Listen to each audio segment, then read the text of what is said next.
Est-ce qu'on a espoir de se retrouver finalement, après tout ça? Honnêtement, à un moment, je me suis dit que je vivrais constamment comme ça.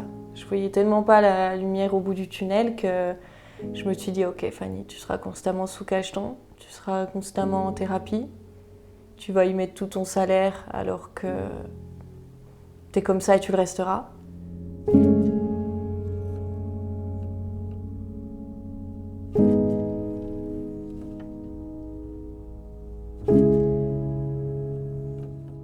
Alors bonjour Fanny, merci d'être avec nous. Est-ce que tu peux te présenter un petit peu en quelques lignes, voilà, pour en savoir un peu plus sur toi? Eh bien avec plaisir. Alors je m'appelle Fanny, j'ai 26 ans actuellement. Je suis dans le milieu de la pharmacie, préparatrice, depuis plus de 5 ans maintenant. Je me suis toujours considérée comme quelqu'un de très empathique, très dans l'entraide, donc je me suis naturellement tournée vers une profession de santé. Et le métier de préparateur me semblait un bon travail pour faire un peu l'entre-deux, être dans la vie des patients sans en être trop impliquée et que ça mange mon hypersensibilité de manière trop intense. Tu as toujours été hypersensible depuis petite? Ça a été J'ai toujours plus ou moins senti en effet que j'étais réceptive à beaucoup plus de choses que la norme et de manière beaucoup trop intense, encore une fois. Donc j'ai dû composer avec ça et ça s'est relativement bien passé jusqu'à ce que mes émotions prennent une telle place qu'elles m'handicapent dans ma vie quotidienne à travers l'anxiété qui est arrivée sans que je crie vraiment gare et qui m'a mangé petit à petit jusqu'à en être, je pense, plutôt bien sortie cette dernière année, disons.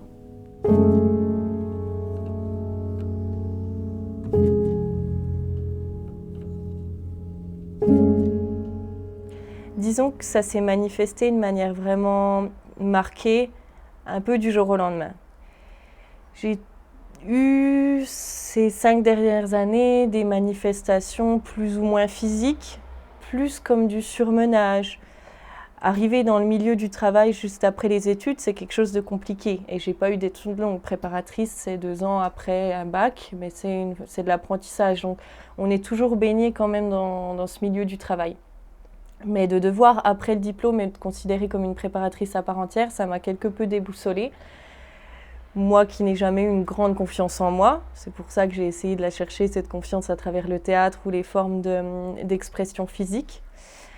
Mais quand j'ai commencé ma vie d'adulte, ça m'a un peu déboussolée, en effet, ce manque de confiance. Et j'ai commencé à avoir des formes de tremblement un peu plus intensifs, quand je dormais moins bien. Et je dormais pas bien très souvent. Donc ça s'est accentué petit à petit. J'ai commencé à plus me sentir bien dans ma précédente relation. Et celle-ci a engendré un petit peu cette phase de Fanny malaise, on va dire.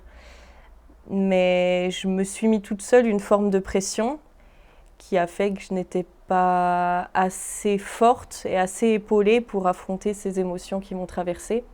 C'est la sphère plutôt musculaire après qui a pris le dessus, des formes de contractions involontaires, des non-sensations. En fait, je suis allée voir plusieurs docteurs pour me rassurer, qui m'ont dit qu'il n'y avait rien, bien évidemment, et qui me disaient à quelle intensité vous avez mal, où vous avez mal, mais c'était vraiment plus des non-sensations que je ne pouvais pas expliquer. Je constamment me tapais les jambes, me tapais les bras pour ressentir. Et ça a duré. Je suis quelqu'un qui est facilement dans, je dirais pas hypocondriaque, mais je commençais à me dire que c'était pas normal. Et la première crise de spasmophilie tétanie est arrivée le 23 décembre 2019. Je me souviendrai toujours de la date. Qu'est-ce qui s'est passé Eh ben, simplement. Physiquement, c'est pas si simple. J'ai commencé à me sentir très mal en faisant les magasins pour les cadeaux de Noël. Et j'ai pas pu continuer bien longtemps parce que j'ai été prise vraiment de tremblements, non pas de tremblements, pardon, de fourmis. de fourmis, voilà, comme quand on a un membre coincé, mais des fourmis beaucoup plus marquées que simplement un membre qui est resté sous un autre pendant X minutes. Et à m'en faire perdre l'usage de mes jambes. Heureusement, j'arrivais chez moi, je me suis mise sur le canapé et là a commencé la crise qui s'est manifestée par des fourmis du haut du crâne jusqu'en bas des pieds. Et le corps contracté, mais au point vraiment d'en être bloqué. Typiquement, c'est après qu'on m'a défini cette crise comme tétanie, parce que je ne savais pas réellement, physiologiquement, ce que ça signifiait. Mais c'est caractéristique d'être bloqué, vulgairement parlant, en Playmobil. J'ai contacté le 15, évidemment, parce que tout de suite, j'entends à travers mon métier différents témoignages d'AVC. Bon, même si, même à l'heure actuelle encore, je me dis, mais Fanny, il y a 20 ans, on ne fait pas d'AVC, mais quoi ça arrive, il y a toujours dans le corps médical des subtilités. Donc j'ai tout de suite pensé à ça. Le SAMU est venu, m'a emmenée aux urgences. Les urgences, on connaît. Hein, je n'ai pas été prise immédiatement, on m'a fait passer des prises de sang, tout était normal. Un neurologue est même venu me voir à 1h du matin, juste avant mon départ. Il faut savoir que j'y suis allée de 13h à 1h du matin. Ma famille, bien sûr, est venue aussi, mon compagnon de l'époque, enfin voilà, tout le monde pour comprendre ce qui se passait, même s'il n'y avait pas réellement de réponse. Là aussi, les infirmières me disaient « Vous voulez à Doliprane, vous avez mal ?» Je disais « J'ai pas mal, je ne sens plus mon corps. » C'est comme si j'étais paralysée de mon cou jusqu'à mes jambes. Je ne ressentais plus rien, en fait. Comment on se sent Enfin, toi, tu as eu une émotion qui t'a traversée et qui, du coup, s'est manifestée en crise de tétanie. C'est quoi le plus dur? C'est de traverser cette émotion et ne pas savoir? Ou c'est complètement être démuni, hors de contrôle? Je dirais plus que c'est ça. C'est être démuni et de se dire, mais ça termine quand? Qu'est-ce qui m'arrive concrètement? Est-ce que je vais en mourir? Est-ce que mon cœur va finir par lâcher? Ou est-ce que c'est mon cerveau qui va manquer d'oxygène comme le font actuellement mes muscles? Et c'est surtout voilà, les médecins qui m'ont dit ça peut durer de 10 minutes à 3 heures, ça dépend de chacun. Mais ça finira par passer, c'est rien de grave. C'est un symptôme parmi tant d'autres, symptôme physique, donc assez angoissant en soi. Mais ce n'est pas quelque chose qui vous tuera. Donc le retour à la maison s'est fait avec un drôle de Noël, parce que je pensais qu'à ça. Après ça, d'ailleurs, se suit une terrible fatigue. Donc je me suis reposée. Je pensais que ça suffirait. Je n'ai pas tout de suite eu de pensée triste. Enfin, je n'ai jamais eu de pensée dépressive ou de pensée noire. Mais plus me dire, mais en fait, si ça revient. Donc tu rentrais déjà dans une mentalité un peu anxieuse, du coup, oui. Où l'émotion de l'anxiété commençait peu à peu à faire son nid. Tout à fait. Parce qu'il s'avère que, la première fois, je me suis dit, voilà, avec du repos, ça ira. Je me suis reposée. J'ai passé le nouvel an avec ma sœur et ses amis, voilà, tellement j'étais à nouveau dans la capacité de voir personne. Enfin, je me devais d'être vers ma famille, c'est la seule chose qui me sécurisait, même si ce n'était pas réellement la solution. Je pensais que c'était la dernière, que c'était juste un manque de fatigue et que le fait de me reposer à la campagne pendant Noël me remettrait sur pied, chose qui malheureusement n'a pas été réellement le cas.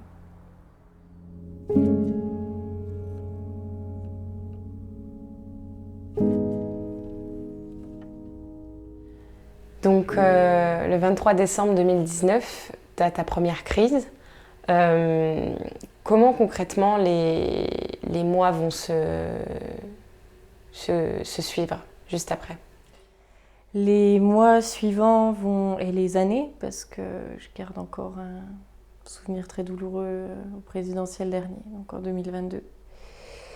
Donc les mois qui ont suivi ont été très handicapants parce que je ne savais pas quand est-ce que ça allait revenir, sous quelle forme, sous quelle intensité. D'où le fait d'être constamment sur l'appréhension, du moment et de l'éventuel futur moment, qui a commencé à me mettre dans une souffrance telle que je ne pouvais même plus me véhiculer, même à pied, ou alors j'y allais très très doucement. Je devais faire mes courses au plus près et à pied. Et même pour ça, j'ai eu besoin d'un aide médicamenteux, malheureusement, qui n'est pas la solution à tout. Je fais bien une belle parenthèse là-dessus, parce que, ayant consulté ma médecin avec ces problèmes-là, elle m'a dirigée sous anxiolytiques à prendre au besoin au moment de la crise ou pour pour mieux appréhender un événement qui me semblerait stressant, sauf que tout moment de vie l'était. Donc ça a été assez compliqué à jauger. J'ai eu très peur de prendre ces médicaments. Étant en pharmacie, je savais ce que ça impliquait. Mais j'étais tellement handicapée par mon propre corps et mes propres émotions que je n'ai pas eu le choix. Donc j'en prenais un demi juste pour aller en course. Ça a commencé bêtement, comme ça. Quand tu repenses à cette période-là, quelles étaient en fait ta routine et tes premières pensées en étant dans cette émotion qui était en fait constamment là?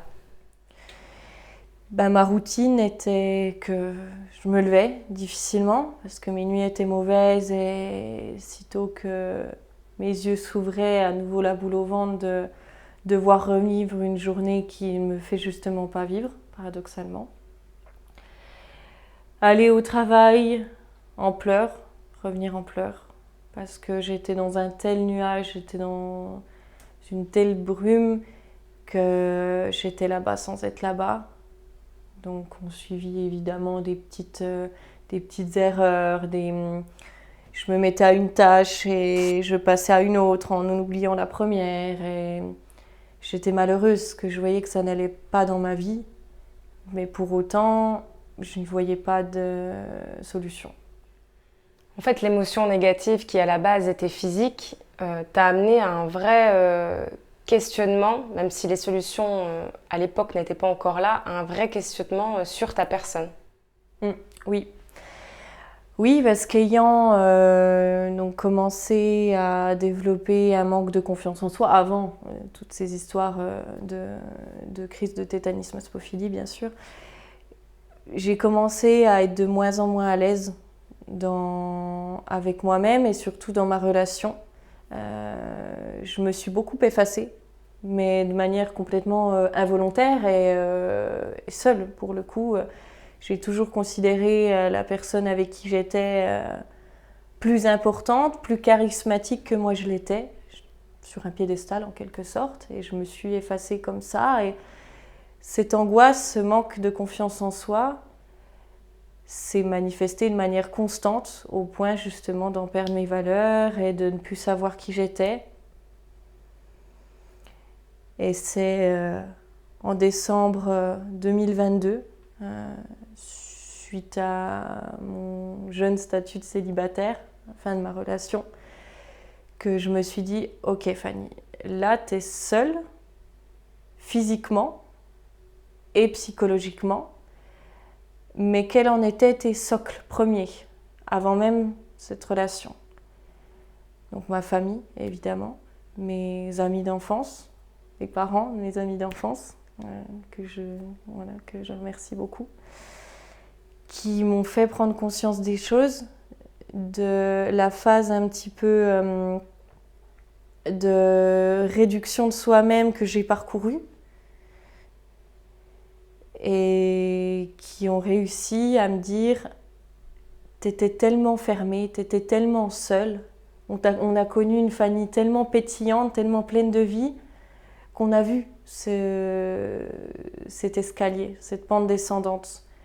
Et maintenant, tu n'as pas d'autre choix que de compter que sur toi et de compter sur ce que tu manifestais jusque-là et qui tu étais pour reprendre de l'avant. »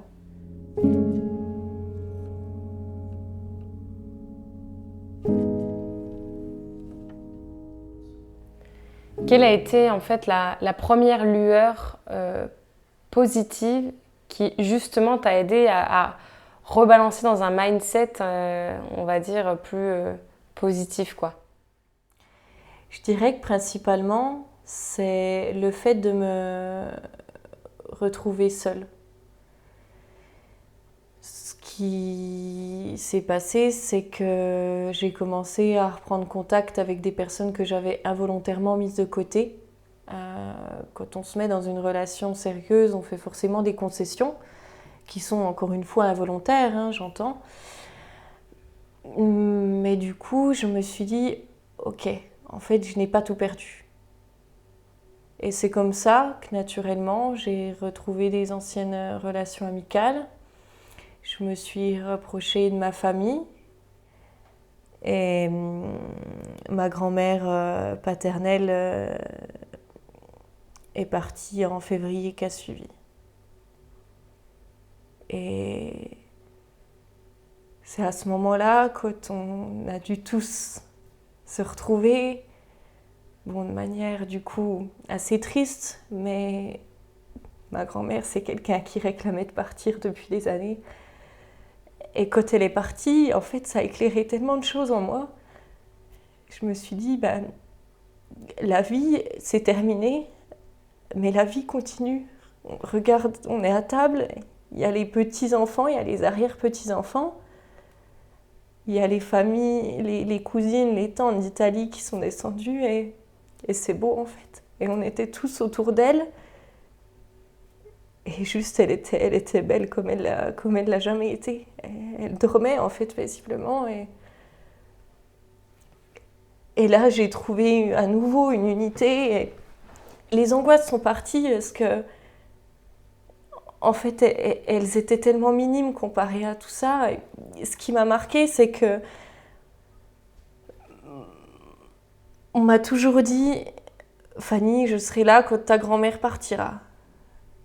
Or, la personne n'était pas là. Et je me suis raccrochée à ma famille. Je me suis dit, ben oui, en fait, c'est des paroles. C'est des paroles et la vie, elle est ailleurs. Elle est autour de la famille, elle est autour des valeurs qui en découlent. Et j'en ai compris que j'étais sur le chemin de la guérison quand j'ai réussi à reprendre l'autoroute toute seule pour aller enterrer ma grand-mère. Je savais qu'elle me donnait une force et je sais qu'elle le fait encore. Et je remercierai jamais assez la vie pour ça.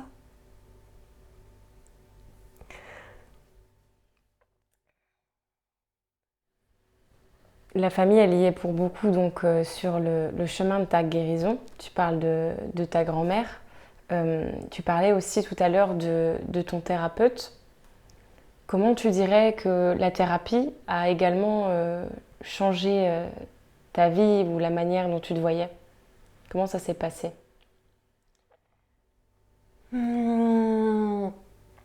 Eh bien, à travers justement ce travail sur les valeurs, quelles étaient les miennes, comment je me dois de les nourrir, quelle définition j'y mets. Donc, le fait, par exemple, la notion de liberté qui est ressortie dans les primordiales pour moi.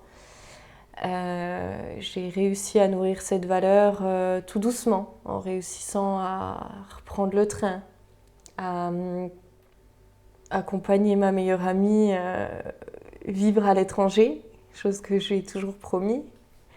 Et j'étais là avec elle. Moi, j'ai eu un billet retour, elle non, évidemment. C'est par ces petites choses, et d'ailleurs, je ne suis pas peu fière d'avoir réussi à reprendre l'avion toute seule. C'est quelque chose pour lequel je ne m'étais jamais imaginée. Et là aussi, mon thérapeute a fait un travail exceptionnel. Ce qu'il m'a dit, vous vous rendez compte, Fanny, du travail avancé qu'on a fait. Jamais en un an, vous auriez pu imaginer faire tellement de choses. Parce que la reconstruction, la vraie reconstruction, celle qui m'apporte aujourd'hui une sérénité et une joie de vivre simple et naturelle, a été de février 2023 jusqu'à maintenant, en fait. J'ai rencontré des personnes formidables, vraiment. Par des petites sorties simples, j'ai découvert par exemple simplement le plaisir d'aller au marché. qui est une activité totalement anodine, mais pour laquelle j'ai réellement pris du plaisir. Ça devenait mon rendez-vous de mes vendredis matins quand je ne travaillais pas, où j'ai rencontré Geoffrey, un chouette type, comme on peut dire, qui m'a tout de suite interpellée de par sa facilité et sa forme de charisme qu'il mettait à apprécier ce qu'il faisait. J'ai trouvé ça d'une beauté. Et ce chemin-là a fait que lorsque j'étais en activité et lorsque je nourrissais la Fanny première, je n'étais plus dans ces angoisses, je n'étais plus dans cet état anxieux. Je vivais le moment et je me réparais petit à petit à travers ça. Ça a été simplement, par exemple, promener les chiens à la SPA. J'adorais faire ça. J'ai pu assister d'ailleurs à deux cours d'une kiné pour animaux. C'est tout des choses qui ont additionné un petit peu les sphères positives qui gravitaient en moi et ce qui me fait simplement du bien. Donc il y a eu comme ça des petites activités qui ont fait que je prenais du plaisir et par cette prise de plaisir, les angoisses n'entraient pas dans ma vie. J'ai peu à peu repris du temps aussi pour moi. Simplement aller à la piscine toute seule est quelque chose que je me suis mise à apprécier. Aller manger au restaurant toute seule.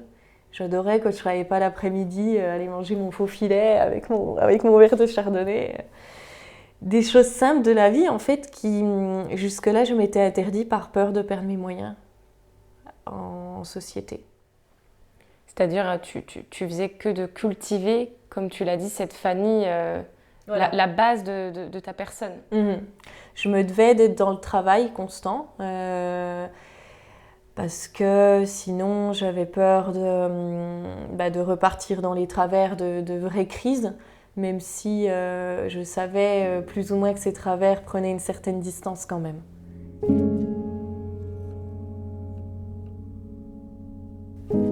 Donc concrètement, aujourd'hui, j'ai envie de dire, tu en es où avec l'émotion, l'anxiété?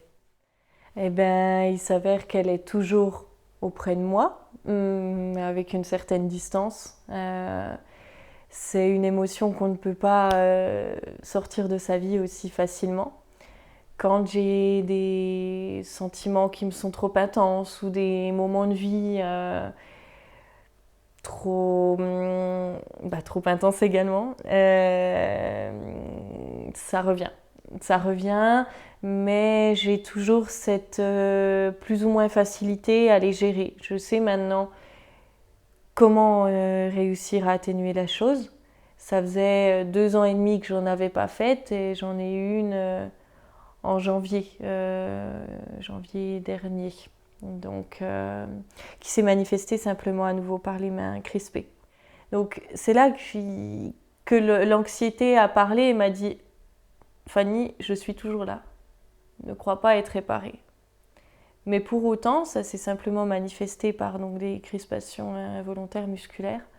Donc il m'a suffi simplement de cacher mes mains et de réussir à apprécier quand même le moment où ça n'affecte pas ma respiration. Donc c'est toujours présent, mais je n'y mets plus une étiquette définitive à ma vie. C'est là, ça le sera sans doute tout le temps, mais j'ai les cartes en main pour les atténuer et qu'elles ne prennent pas l'entièreté de ma vie et de qui je suis. Est-ce que tu dirais que la venue de cette émotion, l'anxiété, ça t'a permis de faire un travail sur toi et de savoir qu'à ce moment-là, ça n'allait pas et que tu ne te connaissais pas assez? Exactement, oui. C'est vrai que c'était quelque chose qui me dépassait tellement et avec lequel je m'étais tellement perdue que je ne savais plus qui j'étais. C'est pour ça qu'il y a eu un travail primaire sur quelles sont réellement mes valeurs et qui je suis. Et il y a eu beaucoup, en effet, de mes amis d'enfance, des personnes de mon village et ma famille qui a su me montrer que. Et je repense constamment à la Fanny de 18 ans qui a réussi à partir au Canada pendant un mois en disant merde à tout le monde. Oui, moi aussi je vais réussir le temps d'un été à partir en avion à 8 heures de là dans une école de langue pour étrangers et en famille d'accueil le reste du temps. Donc je sais qu'une Fanny assez lointaine avait certaines notions de courage qu'elle a pu remettre en avant en avril dernier pour cocher ma dernière case sur mes fins d'angoisse, disons plutôt mes fins d'angoisse qui m'empêchent de vivre, en traversant 3 merveilleuses villes italiennes en avion et en train seule. Et c'est quelque chose qui me tenait vraiment à cœur. Je savais que j'allais faire ce travail-là, faire ce voyage-là qui était psychologiquement, je pense, le voyage le plus important de ma vie, parce qu'il marquait la fin d'une période plus que sombre. Et je me dis, mais en fait, je ne peux pas perdre pied totalement sur le monde et sur qui je suis, parce qu'il y aura toujours des gens bienveillants pour m'aider, et même mon moi intérieur qui me dit « Regarde, t'es capable », les grands-parents te regardent et te donnent la force que tu ne pensais plus avoir. Est-ce que aussi, aujourd'hui, quand tu prends du recul, la crise qui est survenue dans ta vie en 2019, c'était pas un message, c'était pas un premier message pour te dire « Là, Fanny, ta vie te convient pas ». C'est possible. C'est même fort possible parce que j'étais pas sûre de moi, je ne savais même plus qui j'étais. Donc maintenant, avec les années qu'on suivit, je sais que ça m'était bénéfique de traverser tout ça. Que je n'aurais pas pu apprendre sur moi-même, sur la personne que j'étais et ce qui me stimule sans passer par cette phase complètement down. Il y a des personnes qui ont su souligner toutes les belles choses que je représentais. Donc je sais que la noirceur n'a duré qu'un temps. Et aujourd'hui, quand tu ressens de nouveau l'anxiété, est-ce que tu la vois comme une amie ? Est-ce que ça a changé la perception que tu as de l'émotion ? Oui, parce qu'elle intervient à des moments quand même, j'ai envie de dire, clés, parce qu'elle me pousse à donner le meilleur de moi à présent. Alors qu'avant, je la voyais simplement comme un ennemi qui me handicapait constamment. Et maintenant, c'est plus, ok, Fanny, tu vois que tu ressens à nouveau des choses, même si c'est parfois des choses qui sont négatives, mais ça te permettra de développer plutôt le positif.